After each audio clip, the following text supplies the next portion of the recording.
Okay, we're on. What was your question? Are we gonna know? Yeah, there's going to be a little quiz like I told you, but we're going to do some other stuff first. First things first, copy down the aim and then the do now. So the aim is, how did the North and South evolve differently from one another, and what tension did it create? Okay? You should have some good solid background knowledge on this based off of your readings. But we're basically entering a period now in the content called sectionalism, where we're going to look at the growth of the North and the South and how they kind of diverge. Do you guys know what it means to diverge? Yes, we separate. To separate, right? Same country, same people, different geography, different history, to an extent, different culture. Bless you, Daniel. But, you know, we know already there's going to be a civil war. Things are going to have to be pretty bad for it to come to that. And it's more than just slavery. We all know slavery, popular cause of the Civil War, and it can't be discounted. It's the greatest cause of the Civil War, but there's more to it than just slavery. All right. So how did the North and South evolve differently from one another? What tension did it create? That's the aim. Your homework is just to study for the test. The test is going to be next week. Right? You ready? This semester. Okay. I'm putting, the study guide is finished. In fact, after you finish this class, I have a planning block. I'm going to put it right on Edmodo, so you have access to it, 20 minutes after this class. But all kind of the essential questions and the vocabulary that you need to know and essential understandings are going to be right there on the study guide. So if you actually go through the study guide and make sure that you know the concepts, terms, there's really no reason you shouldn't get an A on the exam if you go through it. But that's a big if, right? And that's entirely up to you, huh? Are we going to have an notebook check? The vote is in, guys, and by popular demand, there's going to be no notebook check. Yes. Like 75% of the kids vote. Did you guys vote yet? No. Okay, well, let's do a vote. Raise your hand if you want a notebook check. Huh? So 3 out of 17. Are you upset?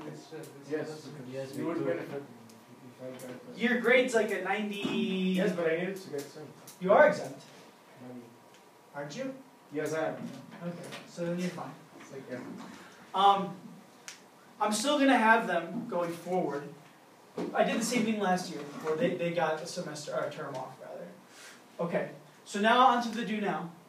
What effects has geography and climate had on the economic development, let's say, of Costa Rica, since most of us are Ticos here, right? Or your country? Who's not Costa Rican? I was born in Mexico. So you're Mexicano. Okay, Mexicano, sorry. I'm Mexican. Okay. Cool, you're Peruvian? No, I was born here. Okay, so you're Costa Rican. Alright.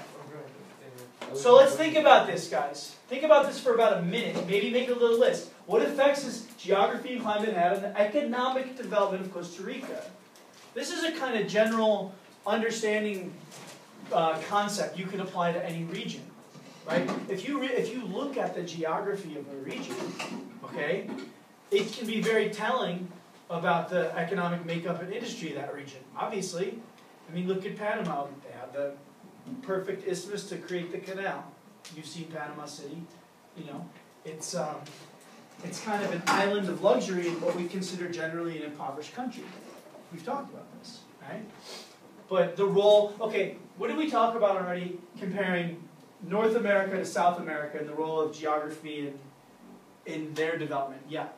And in South America, it's like a more tropical region, so they didn't have to work as hard to get the food, like because it grew on trees and everything. And in North America, it was like really cold, so they had to work harder to get food and keep warm. Certainly, there's that. That's true. We have mentioned that. That's good. That absolutely. Miss Moranto. The luck of being unlucky. The luck of being unlucky. How does that work again? This is good. This. Can I say it? Yeah. Okay, that by being us having a wealthy and a country where there's lots of resources, we're very lucky. Uh-huh. And by having that, we had the Spanish and all the people coming and taking them away from us. well, you guys didn't have anything, you had to work for it, and nobody had anything to take away from it. Excellent. So we're clear on this. Yes. Yeah. Because this is, I mean, you can see this all over the place. And if you look at countries in Latin America, especially the ones that we talked about, places like Bolivia that had the greatest silver mine in the history of the world, Potosi, right? Potosi, right? Where you can just go in there and extract and take everything off the land. You don't have to develop the industry. And it was great for the Spanish, right? Initially, and great for the people living in Bolivia that were non-Indians, of course. But it hasn't worked out for the Bolivians since the Spanish left. It's the poorest country within South America that had the largest silver mine ever in history of the world, that Potosi, Serra Plata, right? Serra Plata. You know, now there's nothing there. But thinking about Costa Rica, the place that we live. So, a couple images and a map of economic activity, right? What do you guys think? Well, I think it's not as accurate as it's said. Well, no, you're right, but go ahead. Because, okay, I mean, in the moment, the bananas are grown, but not only in the little yellow spots, the bananas are grown mostly in the whole region. Right? Because, well, when you go on the road to Limon, you can see to both sides huge fields of bananas, like to either side, extending as far as the eye can see. And Well, this is good, but let me stipulate. This image here, this graphic, is from the 1980s. So this is dated, and we're going to look at one from 2013. So this is Costa Rican kind of economic activity Yes. in the 1980s. That's 30 years ago. Oh. Things have changed. Well, and also in the The cattle. Or outskirts. the 1980s. Okay, Wilhelm. We have hot places where cattle can grow You have hot places for. cattle, like Guanacaste. Okay, so you have good places Yeah. to raise cattle, To meat certainly. cattle. Okay. And also in the northern part, there are plantations of pineapple and other Yeah. also on the fruits south, that are Mhm. useful. Other fruits. Well, agriculture, cereal, coffee, bananas, field crops, corn, sugarcane, rice, beans, potatoes. Obviously, they're excluding things like, you said, pineapple, papaya, mangoes. I mean, you guys have tremendous fruit here. One of my favorite aspects of living here is that. A mango in the United States can cost $5. Here, I get 2 for $1 sometimes. Also here on the outskirts of the Central Valley of the mountains, Uh-huh. they grow a lot of onions. Okay, onions. I mean, you can pretty much grow anything here because it's very fertile land, right? And you have a variation of climate in a very small place.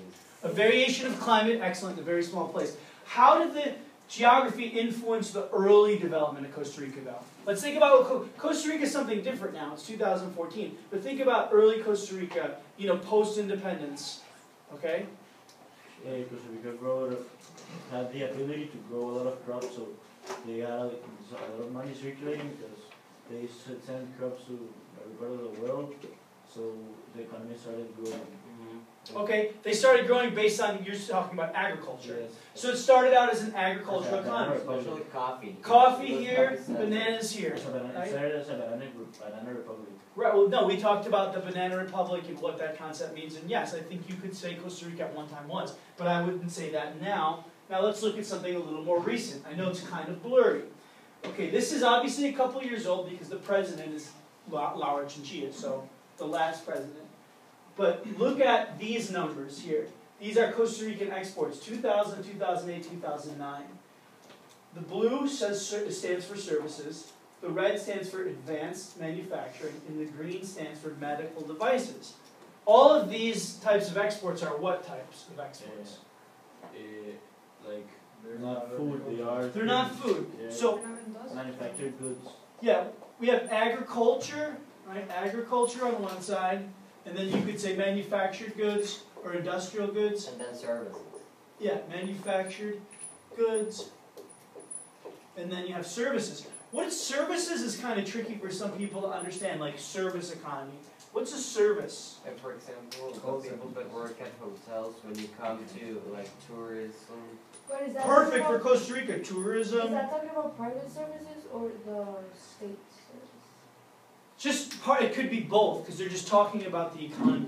What makeup of the economy, right? Like, what percentage of your economic activity is agricultural activity, right? Or industrial activity, manufacturing things like we make in Costa Rica a lot of microprocessors and medical devices, okay? Or how much of it is services, like tourism is a service. You know, the majority of the United States economy is actually service sector. They call it services or service sector. It's sometimes called banking is a service. Bankers don't actually create anything you can put in your hand, like a banana, right, or a microchip, right? They create wealth and sometimes destroy it as well. But service sector, tourism, banking, what else? The cell phone things. Oh, but those are manufactured goods. Well, no, cell phone services, that would count. Oh, So like, internet. we call that wireless, or Internet and stuff. internet, right? etc. So yeah, I just want to make sure you get the distinction between the three. Manufacturing, things you make, right? Like, Or Yeah. produce is better. can a school be a service? Sure, absolutely. Because I think of the services, well, not the services, there are like three divisions Uh-huh. of sectors. In Costa Rica.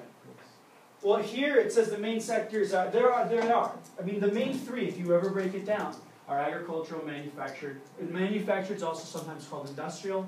When you hear that industrial manufactured, you know you're making something in a factory or with a machine.